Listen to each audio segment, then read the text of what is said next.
Hello and welcome to the Races TV. We're going to try something a little bit different today. We're going to go behind the scenes in one of the important spots on a racetrack. We're going to head up into the judges' box and have a chat to Phil Eagle, the man who's in charge of the photo finish in this state, and also a couple of the race day judges, David Thomas and Craig Kutcher. But firstly, let's have a look at the diary, and coming up on Saturday, we're racing at Morphettville. On Sunday, Mindarie-Halidon, their once-a-year meeting. We wish the club all the best there for Cup Day.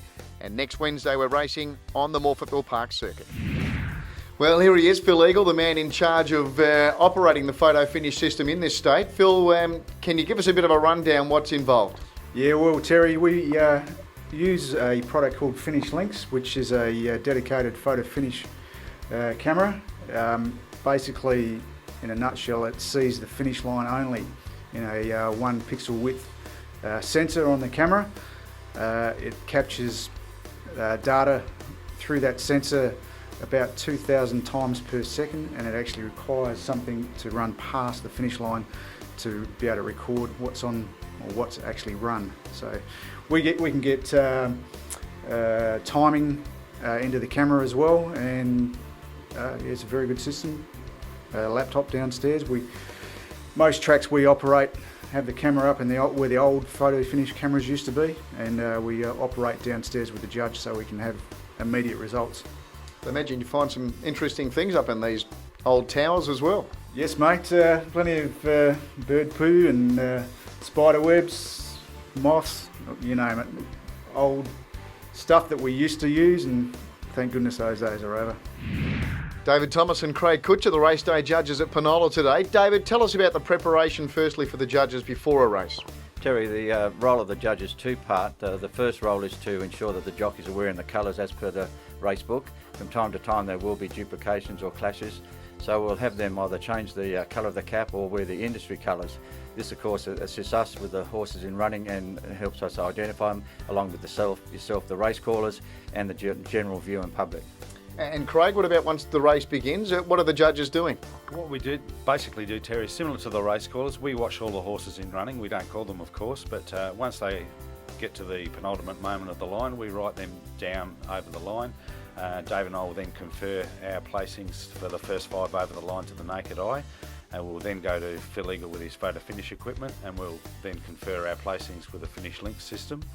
Once that's happened and we're happy with where we are with the times and the margins and the rest of it, we'll then semaphore the numbers and relay that information to the race callers and then stewards and any other officials who need them. So David, if we've got a problem with the photo finish and it fails, so do you then go on what Craig and yourself have felt when the horses hit the line? That's exactly correct, Terry. There have been instances where we've had that. We have been allowed by the stewards to look at the Pro Video Vision, but generally they will accept what we saw across the line. All right. There's obviously always occasions where jockeys and owners and trainers want to have a look at a photo finish as well. Craig, how do you feel about that? They certainly do.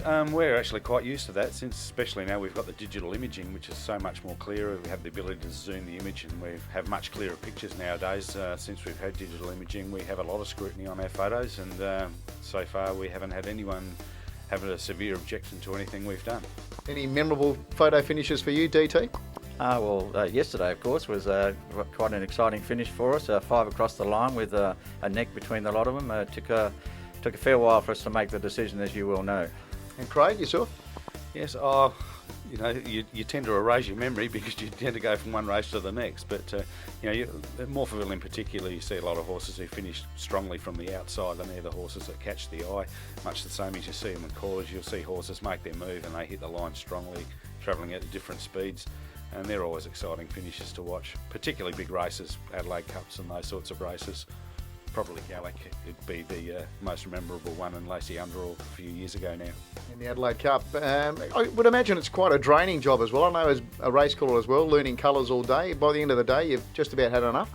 Yeah, that's correct, Terry. It's quite interesting that actually when you get home and somebody says, what won a certain race, that you can't even remember what it was, even though you've been at the races all day. So yes, it is. But it's a great job, and I think everyone that's involved with it loves the work that they do. Good on you guys. Thanks for letting us into your office today. Well, I think we all learned something today with our trip up to the judges' box. Our thanks to Phil Eagle, David Thomas and Craig Kutcher. Let's have a look at the main races coming up in South Australia on the weekend. On Saturday at Morphettville, race number 5 for the 3-year-old fillies. It's the Express Colour Printing Morphettville Guineas. Only a field of 8. I thought Forever Discreet might be the best of the locals. 3 Victorians there, I think, might all have a say in it. Driving Louise, Sensibility and Star Fashion. They're all in strong stables. And on Sunday, as we said, good luck to the Mindarie-Halidon Club for their Cup Day meeting. And the main race is race number 6 on their 7-race program, the Collins Industrial Mindarie-Halidon Cup. The weight's headed by King Nadim. Shane Oxlade with a 2-pronged attack there. He's got Daydream Charlie as well. Mick Whittle with a 2-pronged attack with a Mookie's Dash and Jewel King. I think Richard Jolly's runner, Artful Terror, might be hard to beat. Joel's always seems to win a race up there at Mindarie-Halidon, and his stable going great guns at the moment. We'll see you again next week for the Races TV. There's nothing like a day at the races.